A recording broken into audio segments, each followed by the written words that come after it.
Hello, and welcome back to episode 154 of the True Crime Lounge podcast, where we are continuing on with our Untold Jean Harlow in our old Hollywood series that I have currently going on right now.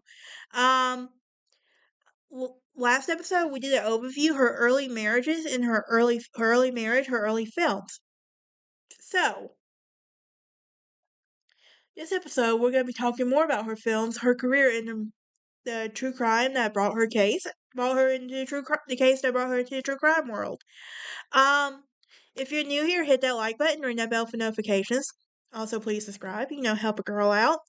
Um, I have my true crime shirt on, as you could tell. But let's talk about 1931, when Harlow and Clark Gable, and the Secret Six. Now, in spite of her relative success in Hell's Angel, she again found herself in a role as an uncredited extra in the Charlie Chaplin film City Lights in 1931. And though her appearance did not make the final cut, with no other projects planned for Harlow at the time, she decided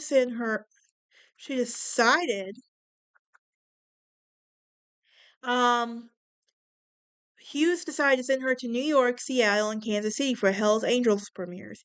And in 1931, his cattle company loaned her out to other studios, where she gained more attention appearing in The Secret Six with Wallace Beery and Clark Gable, Iron Man with Lee Ayres and Robert Armstrong, and The Public Enemy with James Cagney.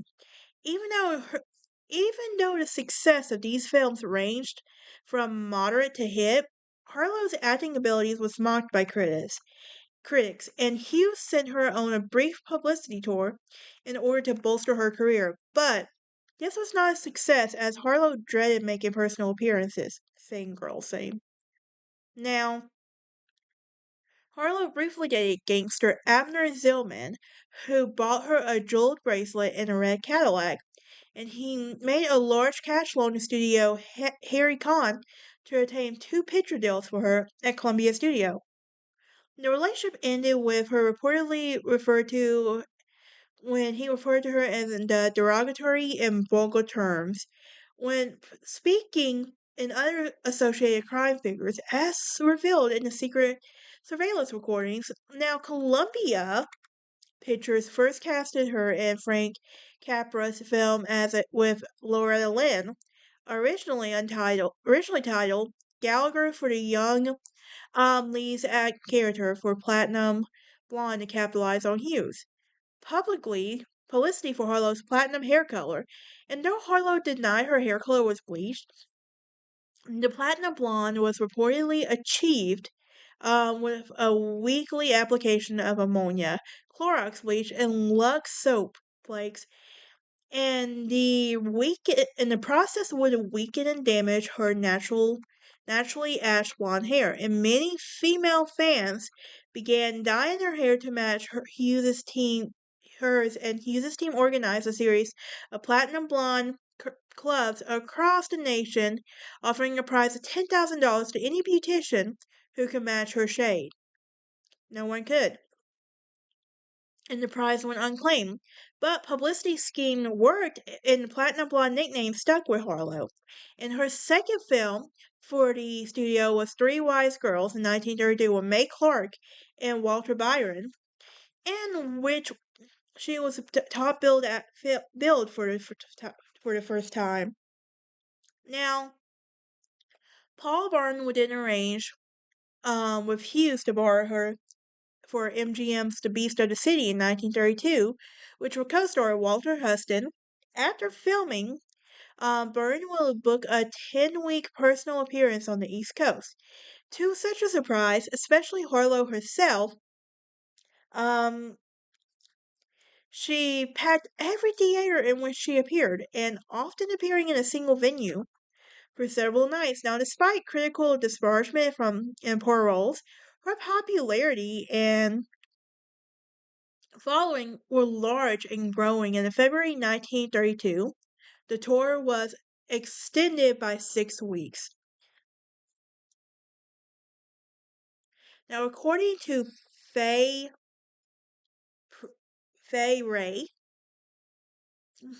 who played Ann Darrow in RKO's Pictures King Kong in 1933, Harlow was the original choice for the play Screaming Blonde Heroine, but was under an exclusive contract with MGM during the film's pre-production phase. And the part went to Prey, a brunette who had to wear a blonde wig. Now, while mobster Benjamin Bugsby Siegel, I want you to remember that name, would come to Hollywood to expand his casino operations, Harlow became an informal godmother of Siegel's eldest daughter, Millicent, when the family lived in Beverly Hills.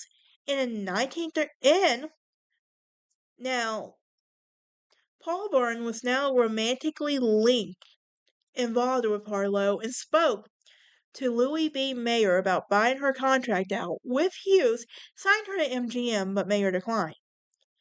And MGM's leading ladies were presented at Elegant, and Harlow's screen persona was not so to Mayer. Vaughn began urging a close friend called Irving Thalberg, production head of MGM, to sign Harlow. Noting her popularity was an established image, and after initial reluctance, Thalberg agreed, and on March 3rd, 1933, on Harlow's 21st birthday, Byrne called her with the news that MGM had purchased her contract with Hughes for $30,000. And Harlow officially joined the studio on April 20th, 1932. She received recognition as an actress in The Red-Headed Woman, her first MGM film that she wore a red wig. At MGM, Harlow was given superior roles and showed off her looks and nonsense comedic talent. Now, through her screen persona, would change dramatically during her career. One constant was a sense of humor. In 1932, she starred in the comedy Red-Headed Woman, where she received $12.50 a week. It was the film's first film that she resembled something of an actress, portraying a woman who is successful and moral in film and does not moralize or punish a character from her behavior. And the film was often noted as being one of the few films in which Harlow did not appear with her platinum blonde hair. She would wear a red wig for the role, and she was also while she was also filming Redheaded Woman, actress Anita Page passed her on a studio lot without acknowledging her. And she later told Page that the had caused her to cry until she saw herself and noticed the red wig, burst into laughing, and realized Page had not recognized her. And that shows you how sensitive she was, according to Page. Now, she would next star in Red Dust, her second film with Clark Gable. Yeah. And Harlow and Gable worked so well together that it co-starred a total of 6 films, and she was also paired multiple times with Spencer Tracy and William Powell. And MGM began trying to distinguish Harlow's public persona from her screen characters by putting press releases of her child's surname was not so common, Carpenter, but the Cheek Carpentier, claiming that the writer Edgar Allan Poe was one of her ancestors, and publishing photographs of her doing charity work to change her image as that of an all-American woman. And this transformation would prove to be difficult. And once Harlow had heard muttering My God, must I always wear a low-cut dress to be important? Now, during the making of Red Dust, Byrne, her husband of 2 months, was found dead at their home, and this created a lasting scandal, and initially Harlow was suspected of killing him. But this death was officially ruled a suicide by self-inflicting wound gunshot. Louis B. Mayer feared negative publicity from the image and intended to replace Harlow in the film, offering the role to Tallulah Bankhead.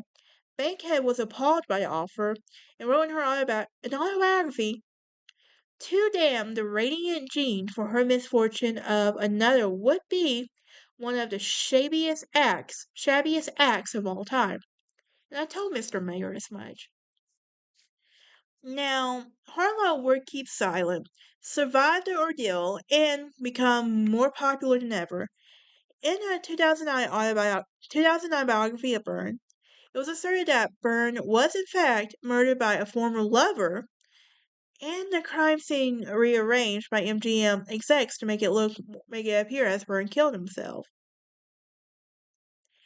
Now, Harlow and Harold Rosa. Now, after her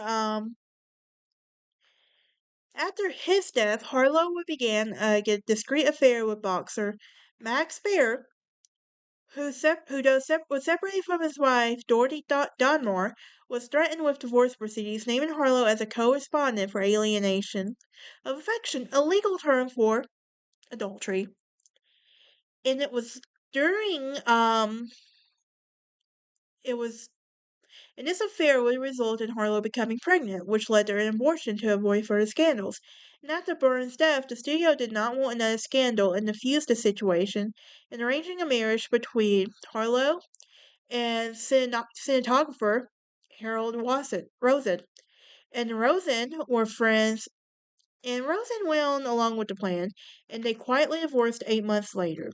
By 1933, MGM realized the value of the Harlow Gable team with Red Dust and paired them again for a Hold Your Man, which was also a box office success. And in the same year, she would play the adulterous wife of Wallace Beery in the all-star comedy drama Dinner of Eight, and pressured Hollywood film stars in the screwball comedy Bombshell with Lee Tracy, Franchon Tone, and the film was said to be based on Harlow's own life or that of the 1920s it girl Clara Bow, which I have talked about, or you can go check that episode out as well.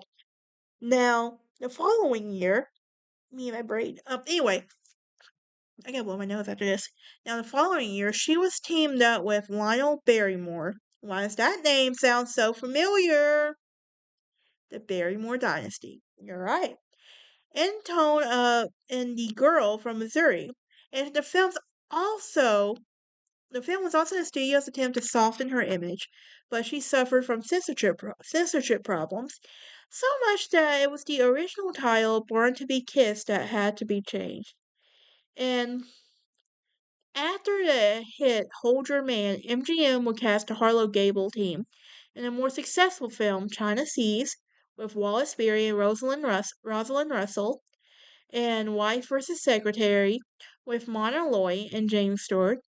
And Stewart would later speak of a scene in the car with Harlow in Wife vs. Secretary, saying, "Clarence Brown, the director, wasn't too pleased by the way I did the smooching. He made us repeat the scene about half a dozen times, and I botched it on purpose." That Jean Harlow was a good kisser, and I realized that, and I had never really been kissed. Interesting. Now, she was also consistently voted one of the strongest um, box office draws in the US from 1933 onward, often outranking her female colleagues at MGM. And by the mid 1930s, she was one of the biggest stars in the US, and it was hoped that she would be MGM's next Greta Garbo. And she was still young, and her star continued to rise with her popularity of the female stars. such as female stars. Now, her movies would continue to make profits at the box office even during the Depression. And it was after her third marriage ended in 1934, she would meet William Powell, another MGM star, and quickly fell in love. And the couple was reportedly engaged for 2 years, but differences that range from past marriages to Powell's uncertainty about the future kept them from publicly formalizing their relationship. And Harlow became pregnant by Powell in 1936 but refused to marry him. Howard Strickland's um, MGM's head of publicity, who was notorious for arranging abortions and for Hollywood stars, checked Harlow into a Good Shepherd hospital under the name Miss Jean Carpenter, where she underwent her second abortion, and then co-starred in her next film, Reckless, in her first movie musical. Her voice was dubbed that of a vocalist Virginia Farrell. Another film she was in, Susie, gave her top billing over four-time co-star Tone and Cary Grant. And while critics noted that Harlow dominated the film, it was reasonable box office success, and she did star in Riff Raff, a financial disappointment that co-starred Spencer Tracy and Una Markel.